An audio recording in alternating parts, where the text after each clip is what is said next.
नमस्कार दोस्तों। आज मैं आपके लिए एक नई सच्ची डरावनी कहानी लेकर आया हूं। मिली एक लड़की थी जिसने अपने टाउन की ठाठारवाड़ी में एक निर्जन कमरा खरीद लिया था। उसे उस घर की अजनबी और सन्नाटे की महसूस करने की चाह थी। कुछ ही दिनों बाद वह उसी कमरे में मर गई। निर्णय नहीं हो सका कि मौत का कारण क्या था। पुलिस ने उसके दोस्तों से पूछताछ की, लेकिन कोई उत्तर नहीं मिला। उसकी शव यात्रा में उसके परिवार वाले और दोस्त उदास और चिंतित थे, लेकिन कहीं ना कहीं वे उसे समझने की कोशिश कर रहे थे। आज मैं आपको उसी मृत्यु के बारे में बताने जा रहा हूं, जिसको ना तो कोई समझ सका और ना ही किसी ने जांच पड़ताल की।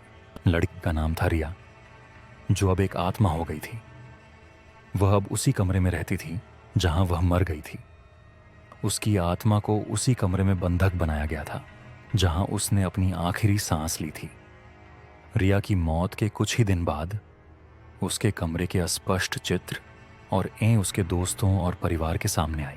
पहले उन्होंने इसे अपनी भ्रांतियां समझा, लेकिन धीरे धीरे जब उन्होंने सोचा कि ये सब ठीक नहीं है, तो उन्होंने तय किया कि वे इसे खुद जांचेंगे। रिया के पिता ने उसके कमरे के दरवाजे को खोला और उन्होंने देखा कि वहां अजीब सी गंध थी। उन्होंने उसे छूने की कोशिश की, लेकिन उनके हाथ से कुछ चिपक गया। उन्होंने अपने हाथ को देखा और उन्हें लगा कि वह कुछ गीला था।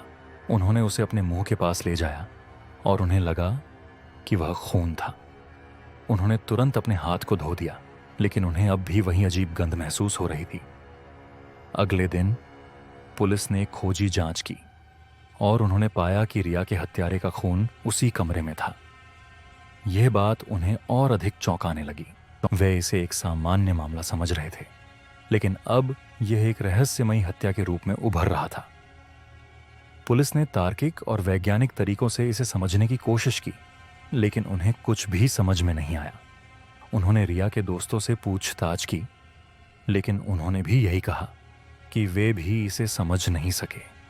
इसके बाद रिया की मृत्यु का कारण और उसके हत्यारे के बारे में विभिन्न षड्यंत्र की बातें सामने आईं। कुछ लोगों ने कहा कि यह एक आत्महत्या थी, जबकि कुछ लोगों ने इसे एक हत्या माना। तथापि यह सब अनिश्चित था और कोई भी साक्ष्य या गवाह नहीं था। अब रिया की आत्मा कमरे में फंस गई है और वह हर रोज उसी हत्याकांड को दोहराती है।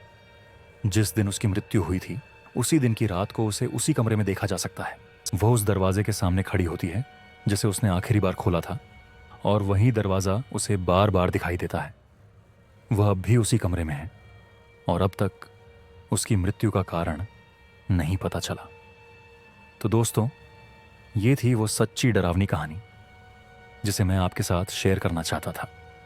क्या आपको लगता है कि रिया की मृत्यु का राज कभी सुलझ पाएगा?